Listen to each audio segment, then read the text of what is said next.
Economista, bienvenido, buenos días. Buenos días, oiga, solo saber que estoy hablando con una radio Cayambe ya me dio ganas de comer el manjar de leche, con los bizcochitos y el quesito. Bueno, un inmenso abrazo a esa tierra tan querida Cayambe.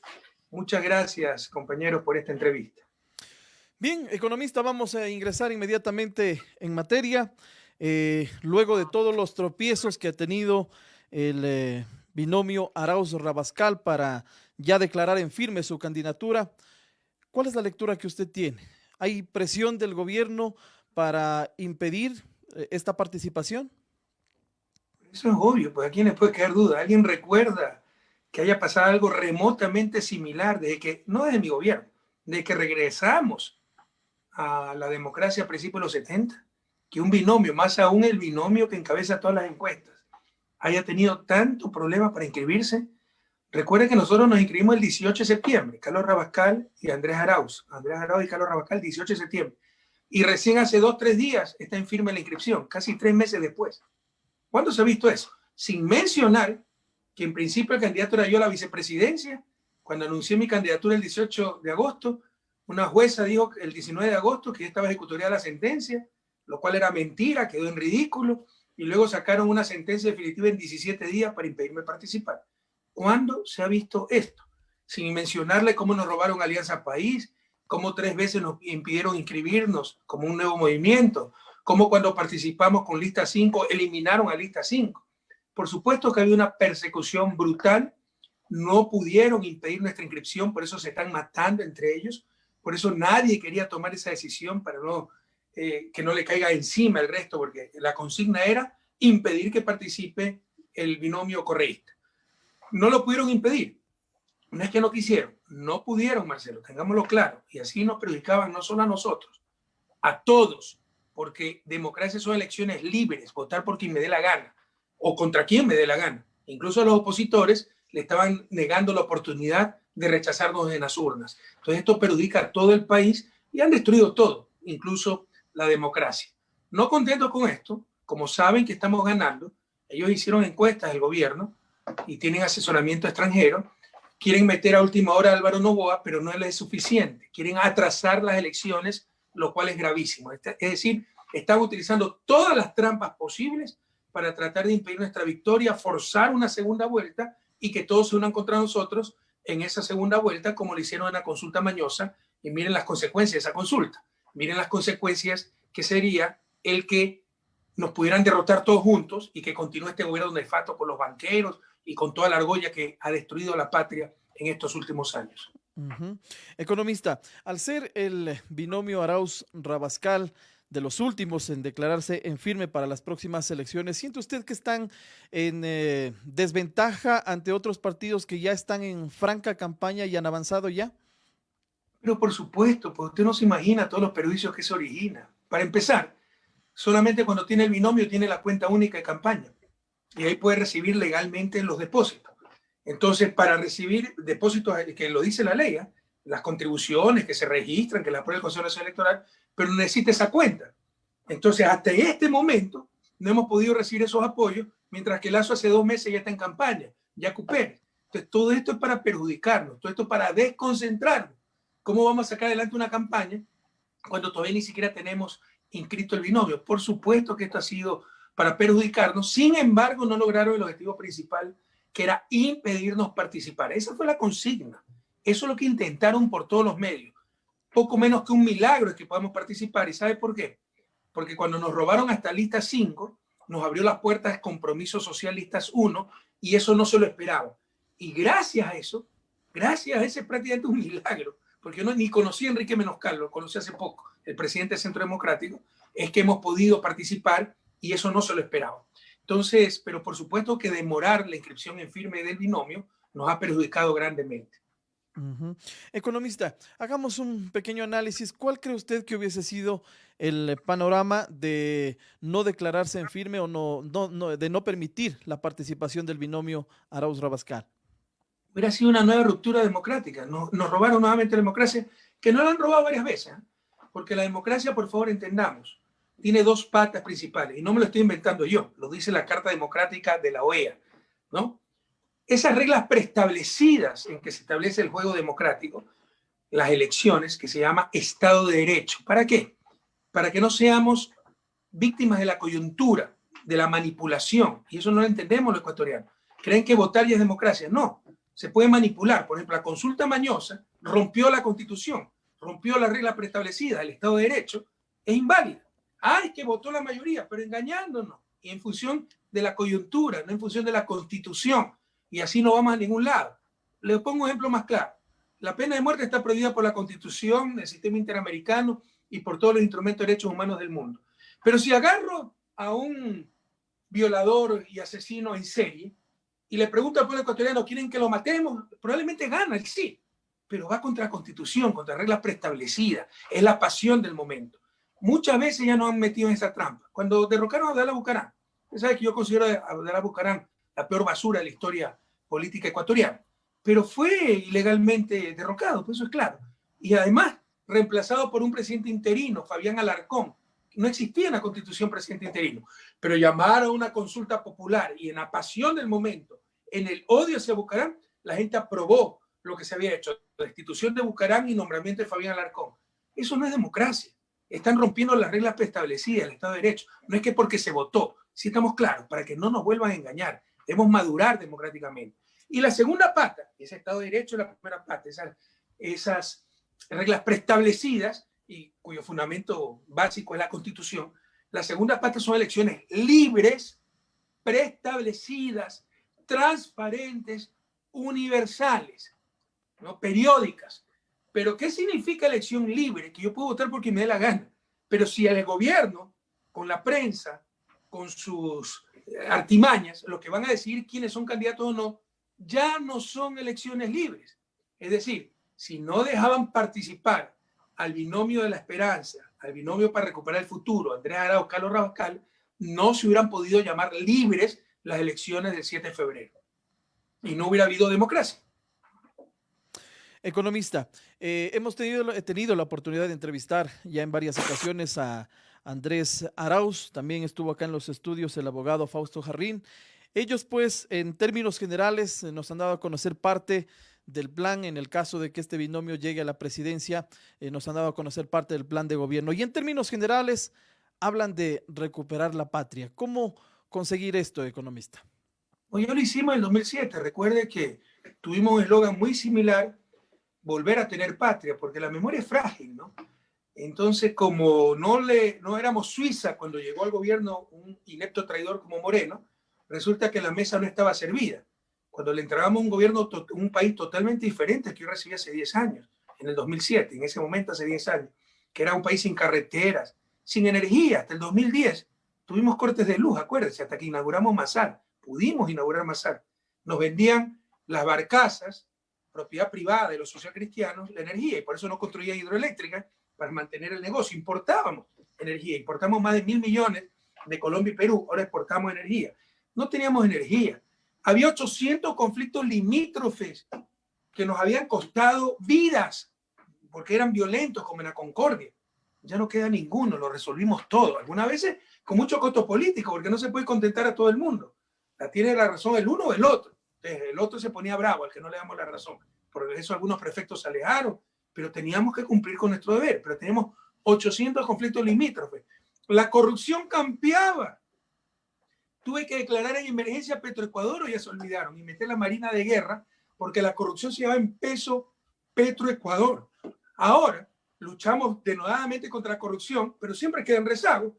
Lo magnificaron, lo generalizaron y han hecho una campaña utilizando la lucha anticorrupción corruptamente, perdónenme la aparente paradoja, ellos son los corruptos, para tratar de desprestigiar a nuestro gobierno.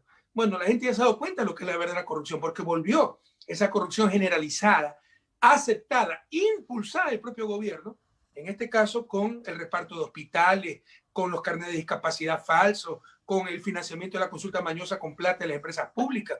Todo eso se había desterrado, con los tramitadores de registro civil, con la venta de cupos en los colegios y universidades. Todo eso se había desterrado, pero es imposible pues desterrar toda la corrupción. Es como la seguridad. Mejoramos muchísimo, pero es imposible pues evitar todos los asesinatos. Pero es como coger los pocos asesinatos que quedaban para decir todo es una masacre, todo es inseguridad. Así hicieron con la corrupción. cogieron los rezagos que quedaban para decir todo ha sido corrupción y así nos engañaron, pero la gente ya está viviendo lo que es la verdadera corrupción. Los jóvenes que no conocieron el nuevo país ya lo están sintiendo y lo que es la verdadera inseguridad, de hecho, se paso. Entonces, frente a ese panorama, en 2007 dijimos, vamos a volver a tener patria y recuperamos la patria. Lo haremos nuevamente. No los engaño, las condiciones son mucho más difíciles. Ahora estamos viviendo la peor crisis de la historia. Para ponerlo en perspectiva, en el año 99, esa terrible crisis, decrecimos 5.4%. Ahora vamos a decrecer el doble. El próximo gobierno no va a recibir un país, va a recibir ruinas, pero sabemos cómo hacerlo, cómo sacar adelante el país. Ya lo hicimos una vez, ahora es mucho más difícil, más grave la situación, pero también tenemos más experiencia, tenemos políticas que ya funcionaron y juntos podemos recuperar la patria, podemos recuperar el futuro, podemos recuperar el empleo, podemos recuperar la educación, la salud, el ingreso, podemos recuperar la producción que ha sido totalmente destrozada. Economista, usted ha hecho ahí pues un breve resumen prácticamente de la propuesta que tiene Andrés Arauz en el caso de llegar a la presidencia. El día de ayer estuve revisando el Wikiplan, esta plataforma donde Andrés Arauz pues justamente da a conocer también todo su plan de trabajo en el caso de llegar a la presidencia, y quisiera aterrizar en una pregunta que obviamente estamos en Cayambe, una zona eminentemente productiva, y justamente en uno de las propuestas estratégicas, que es fomentar el aparato productivo, habla en uno de sus ítems de reducir la intermediación. Un ejemplo, acá en Cayambe, los productores lecheros prácticamente no reciben el precio justo por la leche, y llevándose las grandes ganancias los intermediarios y las grandes empresas que comercializan justamente este producto. ¿Qué hacer para atacar justamente esta intermediación y fomentar la productividad, economista? El sector lechero está destrozado, pero no solo el sector lechero, tal vez más perjudicado el sector agrícola, pecuario y los pequeños, agricultores y ganaderos, porque se acabó la política de precio de sustentación. Por ejemplo, en la costa para el maíz, se acabó la política de crédito, de apoyo con riego, de simplificar la comercialización para evitar los intermediarios. Y hubo oportunidades, ¿eh? Porque con con la crisis de la pandemia, si usted obligaba a la gente a guardar cuarentena, tenía que apoyarla pues, con alimentos en la casa, como se ha hecho en otros países. Aquí no hicieron nada, pero esos alimentos podían venir del pequeño lechero, del pequeño agricultor, el papero, etcétera, y así reactivar la agricultura, la ganadería y sobre todo los pequeños. No hizo nada este gobierno. Entonces, por supuesto que hay que seguir simplificando, hay que simplificar el proceso de comercialización, no solo de la leche, todos los productos, para que no se lleve el esfuerzo del productor, el intermediario. Hay que volver a los precios de sustentación de un Estado, un gobierno presente que los haga respetar. Hay que dar infraestructura, por ejemplo, los centros de acopio lechero que tuvimos en toda la sierra. Se hicieron muchísimos, decenas. Si la memoria no falla, era como 80, pero faltaban muchos más.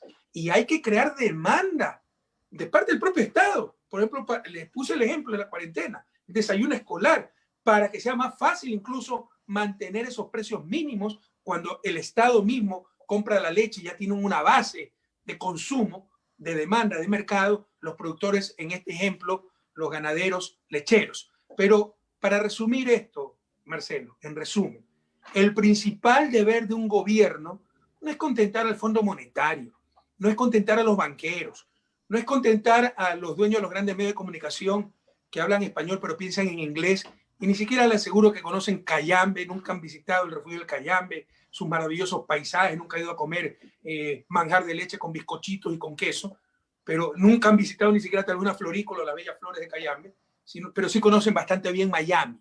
El principal deber de un gobierno no es contentar a esta gente. El principal deber de un gobierno, escúchenme bien, en lo económico, es proteger la producción y el empleo nacional. Lo hicimos 10 años, seguramente con errores, seguramente faltó hacer, pero con recta voluntad y con capacidad. Lo volveremos a hacer. Proteger esa producción agrícola, esa producción ganadera, esa producción lechera nuestra y sobre todo de los pequeños agricultores y pequeños ganaderos. Economista, y ya pensando en el escenario de que el binomio Arauz-Rabascal llegue a la presidencia, se ha dicho mucho de que, de ser esto así, Andrés Arauz sería solo un títere de Correa. ¿Esto es así? ¿Quién gobernará en el caso de que se dé este escenario? ¿Correa o Arauz? Bueno, creo que hablan desde la experiencia, ¿no? Porque han tenido un títere 4 años que destruyó la patria y la culpa no es el títere. Moreno es un traidor inútil, arribista. La culpa es los grandes medios de comunicación que lo oparon, de las cámaras de la producción, de los banqueros, que lo aplaudieron y reconocieron. ¿Eh? Ahí está el video de Lazo, que no les importó destrozar la economía con tal de tratar de destruir a Correa. A mí no me han destruido, pero sí destruyeron al país. Cuando llegue Andrés Arauz a la presidencia, es cierto que él no va a llegar al poder, pero tampoco va a llegar yo, va a llegar el pueblo ecuatoriano, como lo fue durante el 2007-2017. Nosotros tan solo somos representantes de nuestro pueblo y eso es lo que se requiere. Un gobierno que represente al pueblo, no a los banqueros, no a Estados Unidos, no a los dueños de Ecuavisa, Teleamazonas, que Fielega, el universo, a usted, a los ganaderos, a los agricultores, a los lecheros, a los florícolas, a los indígenas, a los campesinos, a los profesionales, a los comerciantes, a los pequeños emprendedores, a las grandes mayorías. Entonces, para resumirle, Andrés Arauz a la presidencia, el pueblo ecuatoriano al poder. Economista, pero luego de lo que ha pasado con Moreno, usted, entiendo, pues debe tener absoluta confianza con Andrés Arauz. ¿Quién es Andrés Arauz para Rafael Correa? Qué bueno que me haga esa pregunta, porque la traición de Moreno, que es una traición sin precedentes, y voy a extenderme un poquito en eso, nos ha dejado traumatizados a todos, no solo a los perseguidos, a las víctimas de este sinvergüenza, sino a sus titiriteros, porque al títere lo desprecia todo el mundo. Las víctimas sufrimos su maldad, pero los mismos titiriteros lo desprecian. Verá que después va a ser tirado como todo títere, como cartón y trapo vacío. Pero también ellos están traumados, porque saben que es algo sin precedentes. Ni siquiera la traición de Leonidas Plaza a Eloy Alfaro se compara. Porque cuando Eloy Alfaro fue muy similar, Eloy Alfaro apoya a Leonidas Plaza vence a un banquero, Lizardo García, en las elecciones, se alía con Lizardo García para perseguir a Eloy Alfaro. Por supuesto, esa persecución acabó en hoguera bárbara, el mayor crimen político, más cruel crimen político, más terrible crimen político de la historia del país. Pero Plaza siguió con el liberalismo. Se llamó liberalismo placista y se dividió en liberalismo placista y liberalismo alfarista. Este señor no solo que traicionó a sus compañeros de 10 años de gobierno, echando la culpa de lo que él era, corrupción, policía política, persecución. ¿Y dónde estaba? Porque era un alcahuete, un papanato, un estúpido. ¿Cómo es que no se dio cuenta si estaba 10 años y no sirviendo el café? Pues? En las altas cúpulas, en la alta cúpula del gobierno. Entonces, es evidente que está mintiendo con el apoyo de cierta prensa. Pero no solo que traiciona a sus compañeros, los persigue, gente honesta, porque el corrupto es él, los corruptos siempre fueron ellos. Nosotros somos gente honesta, ¿no? Y yo le apuesto, desafío a quien quiera que encuentre un centavo mal habido, mío o de Jorge Glass incluso, 3 años preso, ni un centavo mal habido, o de Brecht, la corrupta y corruptora ni siquiera la acusaron. Más evidente no puede estar el pacto con Odebrecht corrupto para perseguir a los adversarios políticos, pero no solo que persiguió a sus ex compañeros, este títere, esta persona malvada, inepta, sino que traicionó el programa político, traicionó la democracia. La democracia no es que se elija una persona, un nombre, se elige un programa, un proyecto de país. Ese proyecto lo votó a la basura y adoptó el neoliberalismo. Votó un proyecto progresista de centro izquierda, adoptó un neoliberalismo de extrema derecha y mire las consecuencias, nos quebró a todos. Quiero decirle que esto es imposible en un país desarrollado. En Bélgica, que se elija, qué sé yo, a Ecoló, es el partido ecologista, y que sea el primero en aplicar políticas contaminadoras. No dura 2 meses ese gobierno. Pero, ¿por qué? Porque no es concebible en democracia que se traicione el programa ordenado por el pueblo en las urnas. Acá lo aplaudieron con tal de destruir a Correa y destruyeron la democracia y aquí estamos viendo las consecuencias. Entonces, nos ha dado traumado esta traición sin precedentes en la historia ecuatoriana y probablemente en la historia latinoamericana, un giro de 180 grados. Adoptó el más vulgar neoliberalismo, dejando de lado las políticas que tanto éxito nos dieron durante 10 años. Superemos ese trauma. Esto es un caso, un accidente histórico. Es un psicópata este tipo. No, es casi imposible que vuelva a ocurrir. Créame que va a inspirar 10 tesis doctorales de psiquiatría, porque es algo sin precedentes. Es un psicópata. Porque además le puede dar el discurso más ardoroso de la lealtad y traiciona a todo el mundo. Sin sonrojarse puede hablar de carreteras a ningún lado cuando es el tercer eje vial con Colombia, que lo está inaugurando en estos momentos. ¿No? Es capaz de cualquier cosa. Es un psicópata. Ya es algo patológico. Pero no va a volver a suceder algo así. Si Andrés fuera traidor, ya no hubiera traicionado 3 años y medio en que también ha sido perseguido porque mire, tiene ni se cuántas glosas de Contraloría, con indicio de responsabilidad penal, como toda la gente de mi gobierno que ha sido perseguido por otro delincuente que se llama Celi, que no es Contralor, usurpó la Contraloría. ¿Quién es Andrés Arauz? Un chico sano, joven, brillante. Yo vengo de la academia y sé lo que le hablo, de los más brillantes que he conocido. Y a su corta edad, gracias a la Revolución Ciudadana, ya con mucha experiencia para dirigir el país, porque ha sido director del Banco Central, ministro de Ciencia y Tecnología, gracias a las grandes oportunidades que siempre brindó la Revolución Ciudadana a nuestros jóvenes.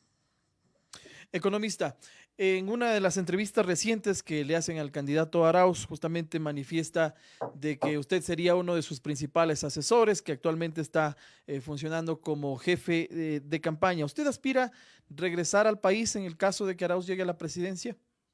Bueno, yo no soy el jefe de campaña, ¿no? Ya me han repetido varias veces, no escuché esa entrevista. Sí, sí leí por ahí que dijo que quería que sea su asesor y obviamente estoy a las órdenes, ¿no? Si con un poco de experiencia y conocimiento puedo ayudarlo, siempre me tendrá su servicio, pero yo no soy el jefe de campaña y es muy difícil ir a una campaña al otro lado del mundo.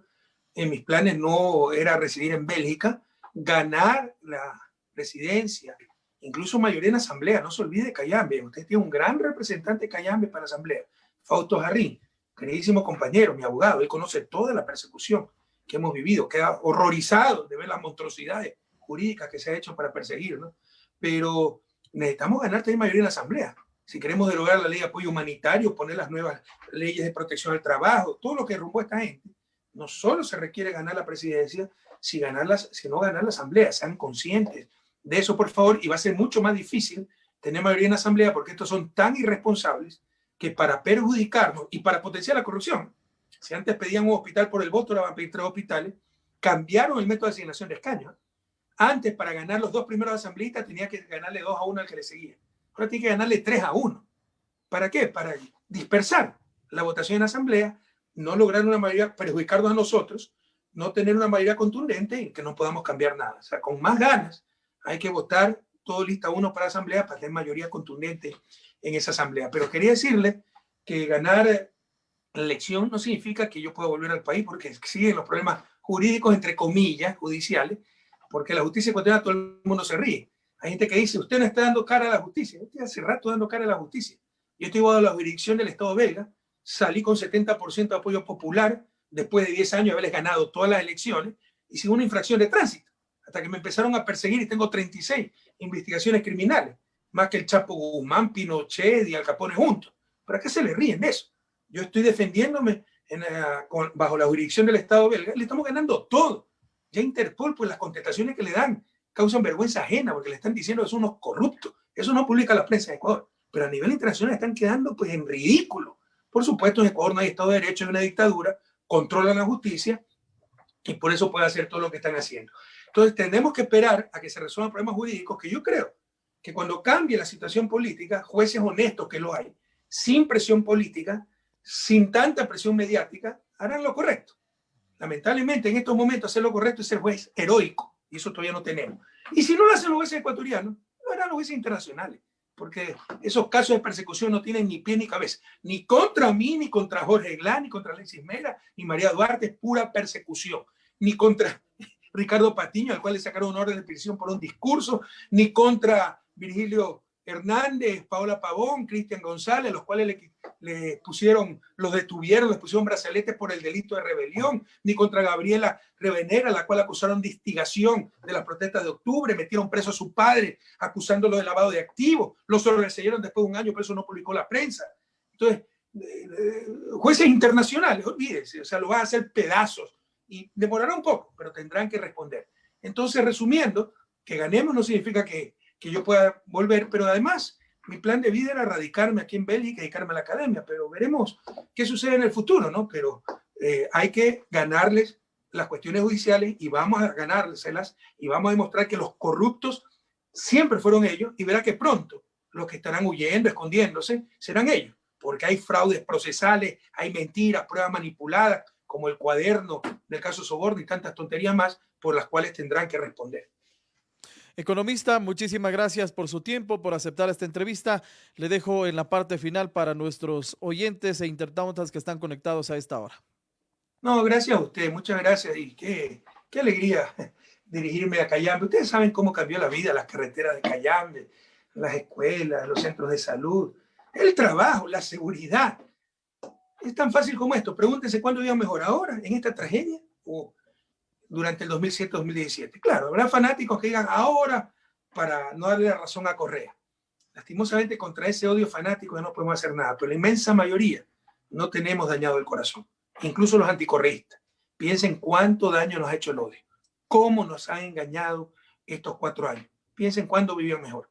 Si era antes, a votar todo, lista, bueno, compañeros, necesitamos recuperar la patria. No es momento de improvisar, no es momento de aventura, que supuestos ecologistas que quieren exportar agua en barriles, que banqueros que han cogobernado, que ricos herederos que quebraron las empresas del papito, pero tienen cualquier cantidad de plata.